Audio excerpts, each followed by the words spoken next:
ডিম ছোট থেকে বড় কে না খেতে ভালোবাসে?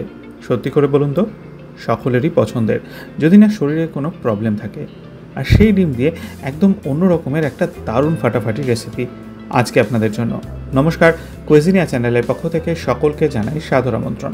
আমাদের সবার চ্যানেল কুইজিনিয়াকে সাবস্ক্রাইব করে পাশে থাকা বেল বাটন আর অল আইকন প্রেস করে রাখলেই সব নতুন ভিডিও নোটিফিকেশন আপলোড হওয়া মাত্র পৌঁছে যাবে আপনাদের কাছে।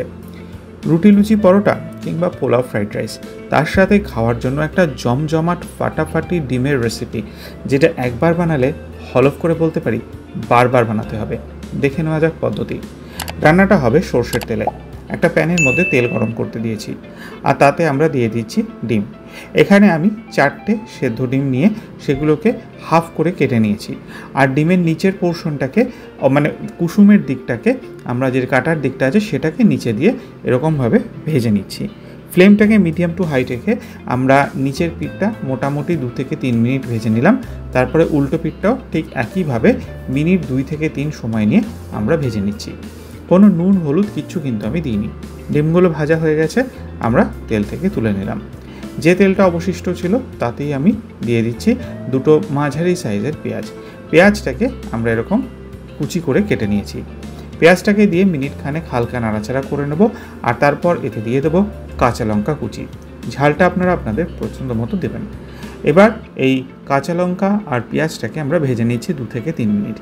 একটা জিনিস মাথায় রাখবেন, পেঁয়াজটা কিন্তু বেশি ভাজবেন না, হালকা কাঁচা ভাব থাকা পর্যন্ত ভাজবেন।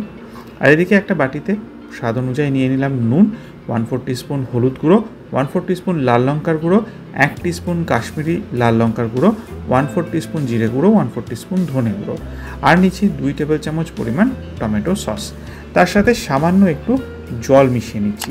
আর তারপর আমরা এটাকে মিশিয়ে নিলাম। আমি হাত ব্যবহার করছি, কিছু মনে করবেন না, হাতটা কিন্তু ধোয়াই ছিল। এবার এই মশলাটা আধা ঘন্টা আগে আমরা বানিয়ে রেখে দিয়েছিলাম, এই মশলাটা আমরা পেঁয়াজের মধ্যে দিয়ে দিয়েছি। পেঁয়াজটা দেখুন খুব বেশি ভাজা কিন্তু হয়নি, মিনিট 3 মধ্যেই হয়ে গেছে। মশলাটা দিয়ে কষাতে কষাতে মশলার বাড়িটাকে ধুয়ে আবারও একটু জল দিয়ে দিলাম, যাতে মশলাটা পুড়ে না যায়। আর ফটাফট করে এই যে ডিমগুলো, ভাজা ডিমগুলো, সেগুলো উল্টো কাটা দিকটা নিচের দিকে দিয়ে আমরা দিয়ে দিলাম। আর মশলা বাটিটাকে ধুয়ে আর একটু জল দিয়ে দিলাম।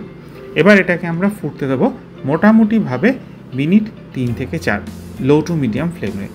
আর আস্তে আস্তে কিন্তু ডিমের ওই কুসুমের সাথে মশলাটা একটা মাখামাখি ভাব হয়ে গিয়ে একটা দারুণ সুন্দর স্বাদ কিন্তু এটার হবে। মিনিট 3-4 পর এবার সন্তর্পণে ডিমগুলোকে উল্টে দিন। উল্টে ঠিক একই পদ্ধতিতে লো টু মিডিয়াম ফ্লেমে আবারও এটা 2 থেকে 3 মিনিট ফুটিয়ে নিন। আর মাঝে মধ্যে এরকমভাবে প্যানটাকে নিয়ে একটুখানি নাড়িয়ে নেবেন, যাতে পুরো জিনিসটা সমস্ত কিছু ভালোভাবে মিলেমিশে যায়। গ্যাসের ফ্লেম অফ করে দিলাম। তৈরি হয়ে গেল দারুণ ফাটাফাটি এই রেসিপিটি। বাড়িতে অতি অবশ্যই ট্রাই করবেন, খেয়ে কমেন্টে জানাবেন কেমন লাগলো। ভালো লাগলে লাইক এবং শেয়ার বরাবরের মতো করতে ভুলবেন না যেন। আর ভালো তো লাগবে, এটা আমি গ্যারান্টি সহকারে বলতে পারি। যারা এখনও চ্যানেল কুইজিনিয়াকে সাবস্ক্রাইব করেননি, অনুরোধ করবো চ্যানেলটাকে সাবস্ক্রাইব করে এই পরিবারের সদস্য হয়ে যাওয়ার জন্য। লাইফ ইজ প্রেশাস, গল্পে শিকালিকাল চ্যানেল দুটিকে সাবস্ক্রাইব করতে আজকে ভিডিওর ডেসক্রিপশন বক্সে লিঙ্কটা প্লিজ চেক করে নেবেন। নমস্কার।